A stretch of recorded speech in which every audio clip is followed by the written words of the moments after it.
మాయ తన క్యాబిన్లో కూర్చొని అవును అవని ఇల్లంతా వెతికింది కదా, ఆ సమయంలో నన్ను పెంచిన తల్లిదండ్రులు అవనికి ఎందుకు కనిపించలేదు అని చెప్పి మాయ ఆలోచిస్తూ వెంటనే ఫోన్ తీసుకొని ఫోన్ చేస్తూ ఉంటుంది. అప్పుడు స్వామి ఫోన్ లిఫ్ట్ చేస్తాడు. స్వామి, ఇందాకలా అవని వచ్చి ఇల్లంతా కూడా రచ్చ రచ్చ చేసి వెళ్ళింది. నేను ప్రమాదంలో పడిపోతానేమో అనుకున్నాను. ఆ సమయంలో నన్ను పెంచిన తల్లిదండ్రులు అక్కడ ఎందుకు లేరు అని చెప్పి మాయా స్వామిని అడుగుతూ ఉంటుంది. నువ్వు ప్రమాదంలో పడతావనే నిన్ను పెంచిన తల్లిదండ్రులను అక్కడ కాకుండా ఇంకొక దగ్గర సేఫ్గా ఉంచాను మాయా అని చెప్పి స్వామి చెప్తూ ఉంటాడు. చాలా మంచి పని చేశావు స్వామి అని చెప్పి మాయా అంటూ ఉంటే, ఆ అవని ఎత్తులకు పై ఎత్తులు వేస్తుందని తెలుసు కదా మాయా, అందుకే ఆ అవని ప్లాన్ని చిత్తు చేయడం కోసమే ఇలా చేశాను అని స్వామి చెప్తూ ఉంటే, నువ్వు నన్ను పెంచిన తల్లిదండ్రులను దాచిపెట్టావు కాబట్టి సరిపోయింది, లేదంటే ఆ అవని కంటా వాళ్ళు పడేవాళ్ళు. అప్పుడు అవనికి అన్ని విషయాలు తెలిసిపోయాయి. అవనికి అన్ని విషయాలు తెలిసిపోతే ఈ పెళ్లి ఆగిపోతుంది అని చెప్పి మాయా చెప్తూ ఉంటుంది. నువ్వు కంగారు పడాల్సిన అవసరం ఏం లేదు మాయా.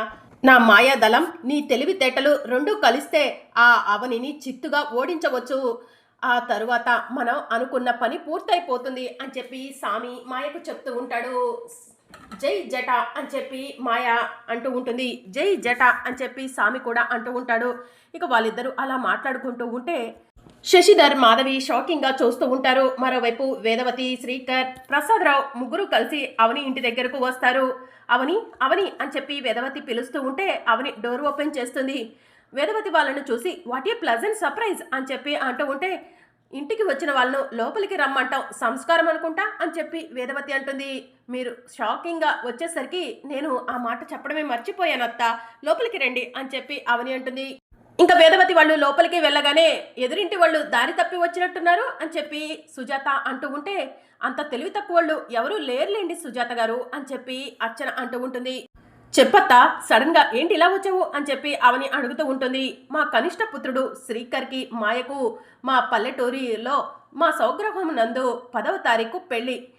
నీకు ఆఖరి శుభలేఖ ఇచ్చి వెళ్దామని వచ్చాను. బంధువులను మాత్రమే పిలుస్తున్నాము, ఎక్కువ ఆడంబరాలకు పోవట్లేదు. ఆఖరి శుభలేఖ నీకు ఇచ్చి రేపు పల్లెటూరికి బయలుదేరదాం అనుకుంటున్నాము, అందుకే వచ్చాము అని చెప్పి వేదవతి పెళ్లి శుభలేఖను అవనికిస్తుంది. అవని పెళ్లి శుభలేఖ తీసుకోగానే మేడం మీరెందుకు తీసుకున్నారు అని చెప్పి అర్చన అంటుంది.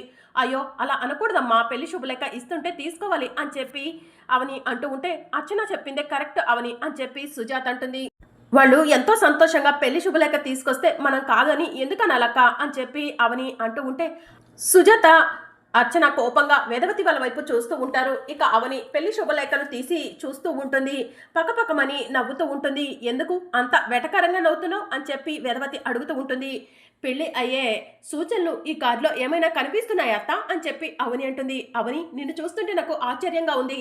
ఈ పెళ్లి శుభలేఖను చూడగానే నువ్వు ఎంతలా విలవెల్లాడిపోతావో అనుకున్నాను అని చెప్పి శ్రీకర్ అంటూ ఉంటే, అవునమ్మా నువ్వు బాధపడతావేమో అనుకున్నాను, ఇలా నవ్వుతున్నావేంటి అని ప్రసాదరావు అంటూ ఉంటాడు. మాయా, ఈ అవనికి పోరాటం చేయటం అంటే ఇష్టం, గెలుపు సాధించడం అంటే ఇష్టం. నేను పోరాటం చేసి నా భర్తను దక్కించుకోబోతున్నాను, నేనెందుకు బాధపడతాను మోయ, నా జీవితం మొత్తం పోరాటంతోనే అయిపోతుంది అని చెప్పి అవని అంటూ ఉంటుంది. ఈ పోరాటానికి నేను భయపడను మోయ అని చెప్పి అవని చెప్తూ ఉంటుంది. అది సరే కానీ కార్డు చూసి ఎందుకు అంతలా నవ్వావు అని చెప్పి వేదవతి అంటూ ఉంటుంది. పెళ్లి డేటు ఎప్పుడో గుర్తుందా అత్త? 10వ తారీఖు. బావా నీకు గుర్తుందా? 10వ తారీఖు మన ఇద్దరి పెళ్లి కూడా జరిగింది అని చెప్పి అవని అంటుంది. ఒకే డేట్న ఇద్దరికి పెళ్లి ఎలా జరుగుతుంది బావా అని చెప్పి అవని అంటుంది. అందుకే ఈ పెళ్లి జరగదని చెప్తున్నాను అని చెప్పి అవని అంటూ ఉంటుంది. అమ్మా నేను అసలు విషయమే మర్చిపోయాను, నిజంగానే మనం పొరపాటు పడ్డామమ్మా అని శ్రీకర్ అంటూ ఉంటే, పొరపాటు ఏం పడలేదు శ్రీకర్, ఏ ఆ పెళ్లి రోజునాడే నీకు మరో పెళ్లి చెయ్యకూడదా? పెళ్లి జరిపిస్తాను, నువ్వు కంగారు పడకు దాని మాటలకి అని చెప్పి వేదవతి అంటుంది. అవని నువ్వు తప్పకుండా పెళ్లికి రావాలి, శబదం చేశావు కదా, శబదం చేసిన విధంగానే నీ మెడలో తాళిని తీసి ఇవ్వాలి అని చెప్పి వేదవతి చెప్తూ ఉంటే, తప్పకుండా పల్లెటూరికి వస్తానత్తా అని చెప్పి అవని అంటుంది. ఒరే శ్రీకర్ పదరా వెళ్దాం అని చెప్పి వేదవతి శ్రీకర్ వాళ్ళని తీసుకొని అక్కడి నుంచి వెళ్ళిపోతుంది. అవని పెళ్లికి ఇంకా చాలా సమయం ఉంది కదా, పెళ్లి ఏదో ఒకలా ఆపుదాం అనుకున్నాము, ఇంకా పెళ్లి రోజుకి ఎక్కువ సమయం లేదు, రేపు కాకుండా ఎల్లుండే పెళ్లి. ఇప్పటి వరకు మాయకు సంబంధించిన ఎలాంటి ఆధారాలను సేకరించలేకపోయావు. ఈ పెళ్లి ఎలా ఆపుతావు అవని అని చెప్పి సుజాత అంటూ ఉంటుంది. బావా, ఆ మాయ మెడలో తాళి కట్టే వరకు నాకు సమయం ఉన్నట్టే. ఆఖరి నిమిషంలో నాకు ఏదో ఒక అద్భుతం జరుగుతుందన్న నమ్మకం ఉందక్క. ఆఖరి నిమిషం వరకు పోరాడతాను అని చెప్పి అవని సుజాతతో చెప్తూ ఉంటుంది. ఇక అప్పుడే అర్చన ఒక పెట్టెను తీసుకొని అవని సుజాతల దగ్గరకు వస్తుంది. అర్చన, ఏంటమ్మా ఈ పెట్టె అని చెప్పి అవని అడుగుతూ ఉంటుంది. ఏమో తెలియదు మేడం, గౌరీ ఉన్న రూమ్లో ఈ పెట్టె కనిపించింది అని చెప్పి అర్చన అంటుంది. అది సరే, ఆ పెట్టెలో ఏముంది అర్చన అని చెప్పి సుజాత అడుగుతూ ఉంటుంది. నేను కూడా చూడలేదు, ఇప్పుడు మీ ముందే చూస్తాను అని చెప్పి అర్చన అంటూ ఉంటుంది. ఏది ఇలా ఇవ్వు అని చెప్పి అవని పెట్టెను ఓపెన్ చేసి చూస్తూ ఉంటుంది. దాంట్లో రాగి యంత్రము అలాగే రంగురంగుల గవ్వలు కనిపిస్తూ ఉంటాయి. ఇదేంటి, రాగి యంత్రము రంగురంగుల గవ్వలు కనిపిస్తున్నాయి అని చెప్పి సుజాత అంటూ ఉంటుంది. ఇవి దేవుడికి సంబంధించిన వస్తువులక్క. ఆ అమ్మవారు మన ఇంటి నుంచి వెళ్ళిపోతూ మనకు అండగా వీటిని వదిలి వెళ్ళినట్టు అనిపిస్తుందక్క అని చెప్పి అవని సుజాతతో చెప్తూ ఉంటుంది. అది సరే అవని, అసలు వీటితో మనకు ఏంటి ఉపయోగం అని చెప్పి సుజాత అడుగుతూ ఉంటుంది. గౌరమ్మ, ఇక్కడ ఉన్న ప్రతిరోజు కూడా అమ్మవారి నగలను నువ్వే వెతికి తీసుకురావాలి అని చెప్పేది నాకు తెలిసి దానికి సంబంధించింది అయి ఉంటుందక్క అని చెప్పి అవని అంటూ ఉంటుంది. ఇప్పుడు ఏమీ అర్థం కావట్లేదు, వీటిని ఏం చేయాలో కూడా అర్థం కావట్లేదు. నేను తెల్ల గవ్వల్ని చూశాను అంతేకాని ఇలా రంగురంగుల గవ్వలను కూడా చూడలేదు అని చెప్పి సుజాత అంటూ ఉంటే, అక్క, ఈ రంగురంగుల గవ్వల్ని రాగి యంత్రం మీద వేసి చూద్దాం, ఏదైనా మనకి పరిష్కారం దొరుకుతుందేమో చూద్దాం అని చెప్పి అవని అంటుంది. సరే అవని అని చెప్పి సుజాత అంటుంది. ఇక టీపాయ్ మీద ఆ రాగి యంత్రాన్ని పెట్టి గవ్వలను వేయగానే గవ్వలు 4 దిక్కులకు వెళ్తాయి. ఇదేంటి, మధ్యలో పడాల్సిన గవ్వలు 4 దిక్కులకు వెళ్ళాయి అని చెప్పి సుజాత అంటూ ఉంటే, అమ్మ అర్చన, సెకండ్ టైం నువ్వు వేసి చూడు అని చెప్పి అవని అంటుంది. సెకండ్ టైం వేసినా కూడా 4 గవ్వలు 4 దిక్కులకు వెళ్తాయి. మళ్ళీ 4 దిక్కులకు వెళ్ళాయి. అసలు ఏం జరుగుతుంది అని చెప్పి సుజాత అంటూ ఉంటే, అక్క, ఈసారి 3వసారి నువ్వు వేయక్క అని చెప్పి అవని అంటుంది. ఇక సుజాత గవ్వలను రాగి యంత్రం మీద వేసినప్పుడు 3వసారి కూడా గవ్వలు 4 దిక్కులకు వెళ్తాయి. ఇది ఒక అద్భుతంలా ఉంది. ఇది మనకు ఏదో పరిష్కారాన్ని చూపించడానికే 4 దిక్కులకు వెళ్తున్నాయి అని చెప్పి సుజాత అవనితో చెప్తూ ఉంటుంది. అవునక్క అని చెప్పి అవని అంటుంది. కానీ ఆ పరిష్కారం ఎలా దొరుకుతుంది అని సుజాత అంటూ ఉంటే, నాకు ఒక ఆలోచన వచ్చింది అని చెప్పి అర్చన అంటుంది. ఏంటమ్మా ఆ ఆలోచన అని చెప్పి అవని అడుగుతూ ఉంటుంది. పెద్దావిడి గారు వాళ్ళు ఈరోజు పల్లెటూరుకి వెళ్తున్నానని చెప్పారు కదా, వాళ్ళు వెళ్ళిపోయిన తర్వాత ఆ ఇంట్లో ఉన్న తాళపత్ర గ్రంథాలను చూస్తాను. తాళపత్ర గ్రంథాల్లో ఖచ్చితంగా ఈ గవ్వలకు సంబంధించి ఏదో ఒకటి ఉంటుంది మేడం అని చెప్పి అర్చన చెప్తూ ఉంటే, అవును, అర్చన చెప్పింది కరెక్టే అవని అని చెప్పి సుజాత అంటుంది.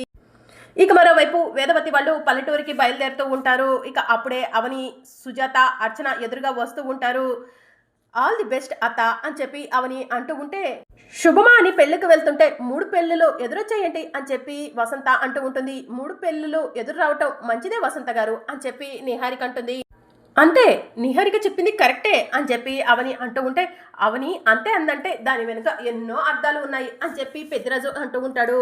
ఇక మరోవైపు వేదవతి, ఆల్ ది బెస్ట్ చెప్పావు, థ్యాంక్ యూ అవని అని చెప్పి అంటూ ఉంటుంది. నువ్వు రేపు పల్లెటూరులో జరిగే పెళ్లికి రాకుండా ఉండకు, నువ్వు రావాలి, నీ కళ్ళ ముందే పెళ్లి జరగాలి, నువ్వు తాళిని తీసి ఇవ్వాలి అని చెప్పి వేదవతి చెప్తూ ఉంటుంది. అవని, మర్చిపోకుండా అమ్మవారిని తీసుకురా అని నిహారిక చెప్తూ ఉంటే, నువ్వు వద్దన్నా కూడా అమ్మవారిని తీసుకొస్తాను నిహారిక, ఎందుకంటే నా మెడలో తాళిని తీయించాలో తీపించకూడదో నిర్ణయించేది అమ్మవారే కదా అని చెప్పి అవని అంటుంది. నీకు బాగా పొగరు ఎక్కువైందే, అందుకే ఇలా మాట్లాడుతున్నావు అని చెప్పి వేదవతి అంటుంది. మేడంకి పొగరు కాదు, తన భర్త పైన ఉన్న ప్రేమ ఇదంతా అని చెప్పి అర్చన అంటుంది. ఆ అవనిని అమ్మాని పిలుస్తున్నందుకే ఇంతలా మాట్లాడుతున్నావు, దాని కడుపును పుట్టుంటే అని చెప్పి వసంత అంటూ ఉంటుంది. నేను మేడం కడుపున పుట్టినా పుట్టకపోయినా నేను మేడంకి కూతుర్నే అని చెప్పి అర్చన అంటూ ఉంటుంది. సరేలే బాబా, ఇవన్నీ ఎప్పుడు ఉండేవేలే, కానీ ఇదిగో ఇది తీసుకో అని చెప్పి అవని ఒక బ్యాగ్ని శ్రీకర్కి ఇస్తూ ఉంటుంది. ఏంటది అని చెప్పి శ్రీకర్ అడుగుతూ ఉంటాడు. ఎల్లుండి మన పెళ్లి రోజు కదా బావా, నీతో సెలబ్రేట్ చేసుకోవాలనుకున్నాను, కానీ నువ్వు అనుకోకుండా పల్లెటూరికి వెళ్తున్నావు, సరే అక్కడైనా ఈ డ్రెస్ వేసుకో బావా అని చెప్పి అవని శ్రీకర్కి డ్రెస్ ఇస్తూ ఉంటుంది. శ్రీకర్, తీసుకోకరా అని చెప్పి కృష్ణబాబు అంటూ ఉంటాడు. ఏంటి బావా ఆలోచిస్తున్నావు అని చెప్పి అవని అంటూ ఉంటే, తీసుకోవాలా వద్దా అని ఆలోచిస్తున్నట్టున్నాడు అవని అని చెప్పి సుజాత అంటూ ఉంటుంది. మనలో మనకి మొహమాటాలు ఎందుకులే బావా, తీసుకో అని చెప్పి అవని శ్రీకర్ చేతిలో బ్యాగ్ని పెడుతుంది. తీసుకోరా శ్రీకర్, రేపు పల్లెటూరులో నీ పెళ్ళికి ఇదే డ్రెస్ వేసుకుంటావని అవని అనుకుంటుంది.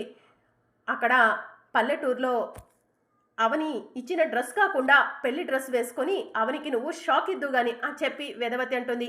అయ్యో అత్త, ఆ పెళ్లి జరగదు, మా పెళ్లి రోజు సెలబ్రేషన్స్ ఘనంగా జరుగుతాయి పల్లెటూరులో, చూస్తూ ఉండు అని చెప్పి అవని అంటుంది. హ్యాపీగా ఘనంగా పెళ్లి చేసుకుందామని వెళ్తుంటే పెళ్లి జరగదంటుంది చూసావమ్మా అని చెప్పి కృష్ణబాబు అంటూ ఉంటాడు. మీరంతా కాస్త ఆపుతారా?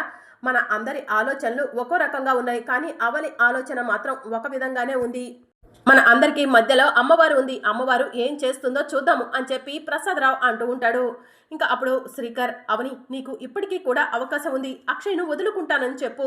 అక్షయ్ను వదులుకుంటా అంటే నేను ఇప్పుడే పెళ్లిని క్యాన్సిల్ చేసుకుంటాను అని చెప్పి శ్రీకర్ చెప్తూ ఉంటాడు. ఏం మాట్లాడుతున్నావో అర్థమవుతుందా బావా? నా పేగు బంధాన్ని వదులుకోమంటావా? అక్షయ నా కడుపును పుట్టిన నా కూతురు, నీకు నాకు పుట్టిన మన బంగారం బావా. అలాంటి అక్షయ్ కోసం నేను పోరాటం చేస్తున్నాను. తల్లి ప్రేమకు నేను అక్షయ్ నా కూతురు కాదని చెప్తే విలువే ఉండదు బావా. నేను టైం పాస్కి ఇదంతా చెయ్యట్లేదు. అక్షయ నా కూతురని మీరందరూ తెలుసుకోవాలి, నన్ను కోడలిగా అంగీకరించాలి. దానికోసమే నేను ఈ పోరాటం చేస్తున్నాను బావా అని చెప్పి అవని అంటుంది. శబాష్ అవని, డైలాగ్స్ అదిరిపోయాయి అని చెప్పి పెద్దిరాజు చెప్తూ ఉంటాడు. ఇక జరగని వాటి గురించి ఆలోచించడం ఎందుకు, ఇప్పటికే ఆలస్యమైంది. ఈ అవని ఇలానే నుంచుంటే చాలానే చెప్తుంది, పదండి వెళ్దాం అని చెప్పి వేదవతి వాళ్ళు అక్కడి నుంచి బయలుదేరతారు. ఇక మరోవైపు మాయ రెడీ అవుతూ ఉంటుంది. మాయ రెడీ అయ్యి సామి, శశిధర్, మాధవి ఉన్న దగ్గరకు వెళ్తుంది. సామి, నేను పెళ్లికి వెళ్తున్నాను, ఆల్రెడీ నా అత్తారింటి వాళ్ళు పల్లెటూరికి బయలుదేరారు అని చెప్పి మాయ చెప్తూ ఉంటుంది. విజయోస్తు అని చెప్పి సామి చెప్తూ ఉంటాడు. సరేనా పెంచిన పేరెంట్స్, పెళ్లి టైంకి మీరు కూడా అక్కడికి వచ్చేయండి, ఎందుకంటే మీరు లేకపోతే పెళ్లి జరగదు కాబట్టి అని చెప్పి మాయ అంటుంది. అమ్మ మాయ, నీతో వీళ్ళేదో మాట్లాడాలనుకుంటున్నారు అని సామి చెప్తూ ఉంటాడు. ఇక సామి, శశిధర్, మాధవి మూతికి ఉన్న ప్లాస్టర్ను తీయగానే వినాశకాలే విపరీత బుద్ధి అంటారు. పోయే కాలం వచ్చే నువ్వు ఇదంతా చేస్తున్నావు మాయ, ఇప్పటికైనా నువ్వు చేస్తుంది తప్పని తెలుసుకో, నీకు మంచి భవిష్యత్తు ఉంటుంది అని శశిధర్, మాధవి చెప్తూ ఉంటారు. నాకు ఈ పెళ్లి జరిగితేనే నా మంచి భవిష్యత్తు నాకు ఉంటుంది అని చెప్పి మాయ చెప్తూ ఉంటుంది. అయినా మీ మాటలు వినటానికి నేనేమి రెడీగా లేను, నాకు ఎక్కువ సమయం కూడా లేదు, నేను పల్లెటూరికి వెళ్ళిపోవాలి, మీరు కూడా తప్పకుండా రండి, ఎందుకంటే మీరు లేకపోతే పెళ్లి జరగదు కాబట్టి అని చెప్పి మాయ శశిధర్, మాధవికి చెప్తూ ఉంటుంది. మరి అప్కమింగ్ ఎపిసోడ్లో ఏం జరగనుందో తెలుసుకోవాలనుకుంటున్నారా? అయితే ఛానల్ను సబ్స్క్రైబ్ చేసుకోండి.